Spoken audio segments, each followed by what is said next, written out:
Good to see both of you. Appreciate it. All right, Kurt, to you.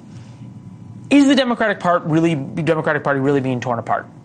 Yeah, I think there is. I think there's absolute legitimacy to the idea that right now we're seeing right now outside of Radio City Music Hall, a very vocal, demonstrably vocal group of Democrats, people who affiliate with the Democratic Party at least, who are very unhappy with how the Biden administration has addressed the situation in the Middle East. And that chorus hasn't gotten smaller as time has gone on. It's gotten louder. It's gotten more active. We've seen even in some of these primary elections where the outcome may have been decided, but there was that protest vote where they expressed themselves, and they are continuing to do so. And in my opinion, that's a big problem for President Biden. All right, Scott, what do we think of the polling itself?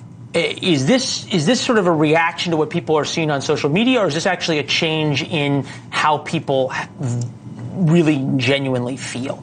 Well, the Gallup poll's gold standard. And so that first number, that is a reaction to what's going on. The second number, the drop in approval of support for Israel, down from 50 to 36, that's the more concerning number if you're Israel over the next 10 or 15 years.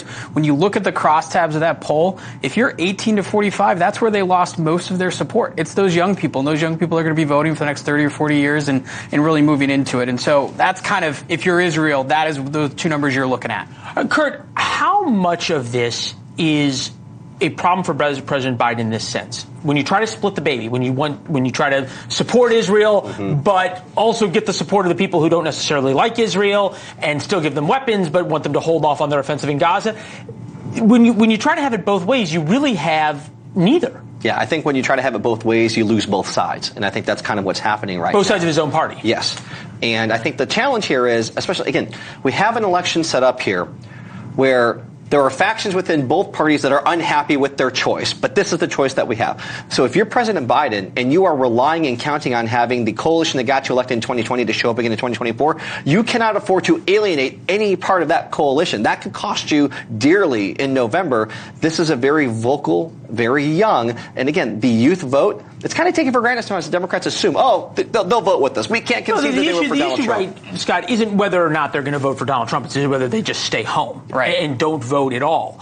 To that end, have we ever seen that happen? I guess 2016, maybe a little bit of people staying home rather than voting for Hillary Clinton? Yeah, 2016 is a perfect example. On the Republican side, we saw it a little bit in 2008, but 2016 is a perfect example. The turnout difference between 2016 and 2020 is massive, and that was largely due to enthusiasm around the candidate. One other thing I like to point out, at least on this issue in relation to the polling is an indication of enthusiasm and fundraising and things like that. And the Israel issue, whether you're pro against what's going on, pro against Palestine, is a fundraising issue across the board. I found it interesting. Donald Trump last week really implored the Israelis to stop the war, which is different than his whole position in the last 2 years. Right. He's usually got his finger on the pulse of it, and there is that movement on the Republican side.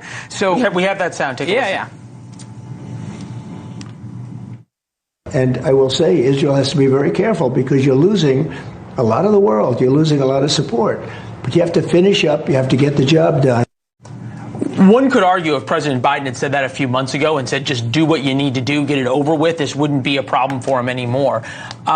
Kurt, among adults under 30, 38% say Israel's reasons for fighting are valid. 34% of Americans under 30 say Hamas's reasons are also valid. And these are terrorists who came in and raped and pillaged throughout Israel.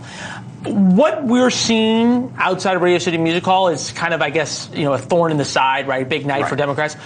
If this happens, if this is still going on, this war is still going on when Democrats meet in Chicago for the DNC, how big of a problem is that? Yeah, if what's going on tonight is growing and going on during the DNC convention, again, that just tells me there is a massive communications failure going on. Like, whatever side of this you're on, if you're President Biden, if that many people in your own party are speaking against you, are protesting, then you are either not doing an effective job communicating your position and why that should be the Democratic Party position, or your position is just wrong. It's one of the two, though. Well, and look, he was with Barack Obama, who also had big issues when it came to Israel, and big issues when it came to Benjamin Netanyahu, who's now in the middle of this. Gentlemen, thank you both. Good to see you, as always. All right.